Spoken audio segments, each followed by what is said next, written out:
नमस्कार, welcome to money group and मैं हूं चिन्मयानंद। निफ्टी की अगर हम बात करें तो प्रीवियसली हम लोग यही एनालिसिस किए थे। अगर निफ्टी फ्लैट में ओपन होता है या फिर गैप अप में ओपन होता है तो यहाँ पर फिर से बाइंग का मूवमेंट हमें देखने को मिल सकता है और हम लोग आइदर एक पहला 15 मिनट्स कैंडल के ब्रेकआउट में हम लोग एक ट्रेड ले सकते हैं या फिर कोई भी प्राइस एक्शन का अगर मूवमेंट हमें दिखाई देता है तो ही जाकर हम लोग हमारा पोजीशन को एग्जीक्यूट करेंगे। तो ठीक है, अगर हम देखें तो आज पहले 15 मिनट्स कैंडल में हमें एक डोजी पैटर्न के हिसाब से मार्केट को थोड़ा देखने को मिला। पहले 15 मिनट्स कैंडल पे हमें ग्रीन कैंडल देखने को मिला और ठीक एग्जैक्टली उसके बाद 15 मिनट्स कैंडल पे एग्जैक्टली उसी साइज का हमें एक फिर से रेड कैंडल देखने को भी मिला। तो मार्केट यहाँ पर थोड़ा हमें कंफ्यूजिंग कर लिया था, लेकिन अगर 15 मिनट्स की ब्रेकआउट की बात करें तो ये ऊपर की ओर से ही ब्रेकआउट दे दिया था और अगर देखें तो एक प्राइस एक्शन भी बनाया हुआ है। तो यहाँ पर और आगे क्या हम कर सकते हैं। निफ्टी आज करीब 19,950 के आसपास पे कहीं पर एक सपोर्ट लिया है और उसके बाद से फिर से ऊपर की ओर से ट्रैवल कर लिया है। मार्केट निफ्टी का जो हम लोग का जो हायर लेवल था 20,100 उसी लेवल के आसपास मार्केट तो चला गया। लेकिन अगर हम देखें आखिरी 1 घंटे 1.5 घंटे के आसपास कहीं पर मार्केट इसी लेवल के आसपास ही कहीं पर ही ट्रेड होता रहा, अपने आप को होल्ड करता रहा। मेरे लिए आज इस जगह पर आखिरी 1 घंटे के आवार पर मुझे थोड़ा मार्केट ने ज़्यादा कंफ्यूजिंग कर लिया, क्योंकि अगर हम देखें तो करीब 1 बजे के कैंडल के आसपास एक ऊपरी लेवल की ओर से हमें एक सेल कैंडल देखने को मिला, लेकिन वहाँ पर कुछ ज़्यादा फॉलो थ्रू नहीं था। नॉर्मली मैं हमेशा बोलता हूँ जब सेलिंग आता है तो सेलिंग शार्प सेलिंग हिसाब से ही आता है, लेकिन यहाँ पर फिर से वो छोटा छोटा कैंडल बनाते हुए 15 मिनट्स कैंडल पे छोटा छोटा कैंडल बनाते हुए वो सारे लेवल को वो उसने फिर से रिकवर कर लिया। तो उस हिसाब से अगर हम देखें तो यहाँ पर बायर्स का ज़्यादा इंटरेस्ट बढ़ रहा है रादर देन सेलर्स का। और चलते हैं थोड़ा डे चार्ट पे, तो डे चार्ट पे भी अगर हम देखें तो एग्जैक्टली एक बहुत ही अच्छा चार्ट पैटर्न आज देखने को मिला हुआ है। जैसे कि हम लोग ने पहले भी डिस्कशन कर लिया है, 19,100 लेवल को जब भी मार्केट तोड़ता है, अगर आज भी तोड़ता या फिर कल आने वाले कल पे अगर तोड़ेगा तो यहाँ पे फ्रेश बाइंग के ऑप्शन भी बहुत सारे मिल सकते हैं। क्योंकि यहाँ पर जैसे हम लोग ने कल बात की तो प्राइस एक्शन जैसे बनेगा ऊपर की ओर से, तो जहाँ पर ये 20,000 100 पॉइंट को जो भी तोड़ेगा तो यहाँ पर हमें सेलिंग हमें यहाँ पर बाइंग का अपॉर्चुनिटी देखने को मिल सकता है।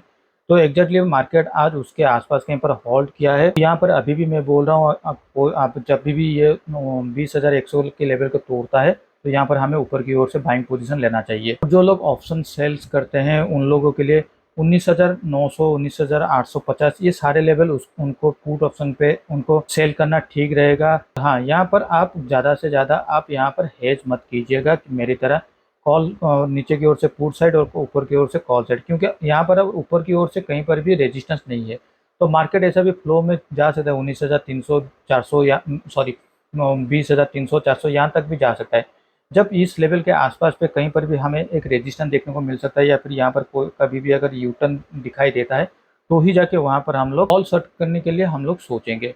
फिलहाल के लिए हमें पुट ऑप्शन पे अगर शॉर्ट करना है तो नीचे की ओर से ही शॉर्ट कीजिए 19,800 19,850 19,900 अपने अपने रिस्क के हिसाब से ही आप ट्रेड कीजिए। तो 15 मिनट चार्ट के हिसाब से मार्केट अगर कल फ्लैट में ओपन होता है या फिर गैप अप में ओपन होता है, मतलब 20,50 से लेके 20,100 के अंदर कहीं पर भी अगर मार्केट ओपन हो जाता है तो हमें यहाँ पर फिर से बाइंग के लिए अपॉर्चुनिटी देखने को मिल सकेगा। लेकिन मैं अभी भी यही बोलता हूँ, पहले 15 मिनट्स कैंडल का ब्रेकआउट उसको पहले तोड़ने दीजिए, उसके बाद ही हम लोग अपना हमारा फ्रेश पोजीशन को एग्जीक्यूट करेंगे। लेकिन कल अगर मार्केट एक बड़ा गैप अप में ओपनिंग हो जाता है तो हम लोग को हाथ में कुछ आने वाला नहीं है, क्योंकि जो लोग भी आज ये 19,050 19,950 20,000 इस लेवल के आसपास पे कोई भी अगर जो भी पोजीशन लिए होंगे वो लोग अपना पोजीशन को वहां पर स्क्वायर अप करना पसंद करेंगे, क्योंकि ओवरनाइट में उन लोग को एक अच्छा खासा प्रॉफिट दिखाई दे रहा होगा। तो उस वक्त हमें इंतजार करना होगा आज का जो क्लोजिंग प्राइस है या फिर 20,100 के लेवल पर आके वहां पर अगर सपोर्ट लेके फिर से यू टर्न लेता है तो वहां पर हम लोग अपना फ्रेश पोजीशन ले सकते हैं 20,100 के पास,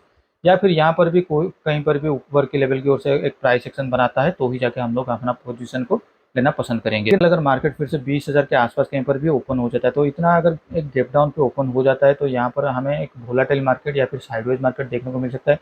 वैसे भी कल निफ्टी का एक्सपायरी डे है, तो नीचे की ओर से 19,900 और ऊपर की ओर से 20,100 ये सारे लेवल के अंदर ही निफ्टी कल एक ट्रेड हो सकता है। तो इम्पोर्टेंट होगा कल मार्केट कैसे ओपन कहाँ पर हो जाता है। ऑप्शंस बायर के लिए अभी एक मोमेंटम पेंडिंग आएगा, लेकिन उसके लिए उनको इंतजार करना होगा।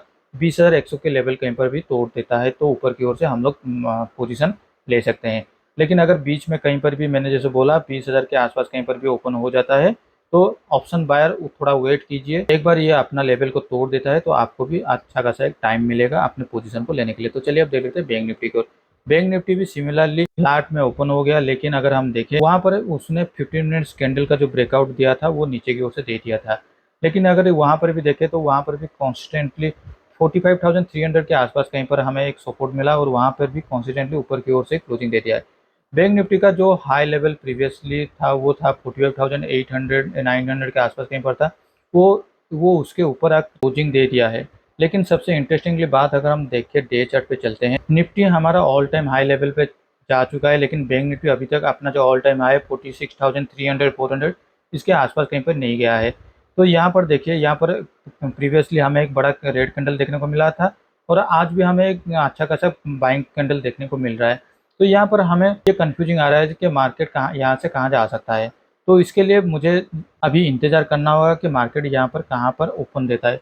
अगर ये फिर से 46,000 के आसपास कहीं पर भी ओपन दे देता है, जो कि आज उसका हाई लेवल था, यहाँ पर ओपन देता है या फिर थोड़ा ऊपर भी 46,000 50 60 के आसपास भी कहीं पर भी अगर ओपन दे दे तो यहाँ पर हमें फिर से एक बाइंग अपॉर्चुनिटी देखने को मिल सकता है, जिसका हमारा पहला टारगेट या रेजिस्टेंस जो भी होगा वो 46,400 के आसपास तक भी जा सकता है। लेकिन मान लीजिए अगर कल मार्केट फिर से 45,600 700 यहाँ पर कहीं पर भी ओपन दे देता है, तो मुझे ऐसा लगता है मार्केट फिर से यहाँ पर नीचे की ओर से 45,200 और फिर ऊपर की ओर से 45,800 900 इसके अंदर कहीं पर एक वोलेटाइल मार्केट ओपन हो सकता ट्रैवल कर सकता है। तो उसके अच्छा है ऑप्शन बायर के लिए हमें एक अच्छा खासा ओपनिंग मिल जाए ताकि हम लोग यहाँ पर हमारा पोजीशन को एग्जिट कर सकते हैं। तो अब चलते हैं 15 मिनट्स चार्ट पे। 15 मिनट्स चार्ट में भी मैंने जैसे बोल रहा हूँ, ये आपका टारगेट, ये आपका एक लेवल होगा 46,000 के आसपास कहीं पर भी ओपन हो जाता है तो यहाँ पर हम लोग हमारा पोजीशन को एंट्री कर सकते हैं बाइंग के साइड पे। लेकिन मान लीजिए अगर मार्केट करीब 45,600 700 ये सारे लेवल पे अगर ओपन हो जाता है तो नीचे की ओर से 48,300 और ऊपर की ओर से 46,000, ये सारे 600-700 पॉइंट के अंदर ही कहीं पर मार्केट अभी थोड़ा ऊपर नीचे हो सकता है। तो इंतजार कीजिए, तब आपको इंतजार करना होगा कौन सा साइड को ये ब्रेकआउट देता है। चलिए अब देख लेते हैं हमारे पोजीशन की ओर। मैंने आज इंट्राडे में कुछ पोजीशन लिया हुआ था। पहले मैंने 20,100 के लेवल के साथ 19,850 को पहले शॉर्ट किया था और इसके पीछे का लॉजिक भी मैं अगर बताऊं तो मैंने पहले ये एक लेवल बना लिया था जब मार्केट फ्लैट में ओपन हुआ था। तो मुझे ऐसा लगा ऊपर की ओर से कल जो एक्सपायरी है ये एक्सपायरी के दिन पे 20,100 के ऊपर और नीचे की ओर से 19,900, तो 19,900 में प्रीमियम थोड़ा ही ज़्यादा था 19,850 के कंपेरेटिवली, तो मैंने 19,850 को पहले ले लिया था। लेकिन मार्केट जिस तरह से ये 15 मिनट्स कैंडल को यहाँ पर ब्रेकआउट दे दिया था तो मैंने पहले 19,850 के पुट ऑप्शन को स्क्वायर अप करके फिर से 20,000 का जो स्क्वायर पुट ऑप्शन है उसको ले लिया था और उसको कैरी फॉरवर्ड कर रहा था। लेकिन मुझे ऐसा लग रहा था यहाँ पर जब रेड कैंडल फॉर्मेशन हुआ तो मुझे यहाँ पर फिर से लगा कि यहाँ पर एक तो फॉलो थ्रो आ सकता है। लेकिन मार्केट ने जब यहाँ पर उस वो सारे रेड कैंडल को कर लिया तो यहाँ पर मुझे लगा नहीं, बायर्स का यहाँ पर अकोमोडेशन ज़्यादा हो रहा है तो यहाँ से मुझे निकल जाना चाहिए। तो मैंने उस वक्त के लिए वहाँ से निकल गया था। तो अगर हम देखें तो वहाँ पर मुझे ज़्यादा से ज़्यादा नेट टू नेट या ग्रॉस पे आप बोले तो 100 रुपये का कहीं पर ही लॉस यहाँ पर दिखाई दे रहा है। उसके साथ मैंने करीब 1 बजे के आसपास से सितंबर मंथ का 20,000 का कॉल ऑप्शन के साथ 20,300 का पुट ऑप्शन के साथ हेज इसलिए किया हूँ कि मुझे ऐसा लगता है कल हमें एक इनसाइड कैंडल देखने को मिल सकता है, क्योंकि मार्केट थोड़ा भी अगर गैप डाउन पे ओपन हो जाता है जैसे 20,000 40-50 के आसपास कहीं पर भी ओपन हो जाता है तो यहाँ पर एक वोलेटाइल मार्केट फॉर्मेशन हो सकता है। यहाँ पर अभी इंडिया बिक्स फिर से 12 लेवल के आसपास कहीं पर आ गया है तो यहाँ पर थोड़ा भी अगर इंडिया बिक्स भी कूल डाउन होता है तो मुझे थोड़ा प्रीमियम डिके का बेनिफिट मिल सकता है। लेकिन हाँ, कल अगर फिर से मार्केट फ्लैट में ओपन होकर थोड़ा ऊपर की ओर से मूवमेंट होना शुरू हो जाता है या फिर 15 मिनट्स का ब्रेकआउट देना शुरू हो जाता है तो मैं कॉल ऑप्शन के साइड पे जो भी पोजीशन है मैं उसको स्क्वायर अप कर लूंगा और पुट ऑप्शन के साइड ही उसको कैरी फॉरवर्ड करूंगा अनलेस अनटिल कोई भी मुझे एक एडवर्स सिचुएशन ना दिखा देता है। तो आज के लिए इस वीडियो में बस इतना ही। अगर वीडियो अच्छा लगा हो तो वीडियो को लाइक शेयर करके हमें मोटिवेट कीजिए। Personal finance share trading knowledge के लिए हमारे चैनल को सब्सक्राइब करना ना भूलें। Thank you for watching video.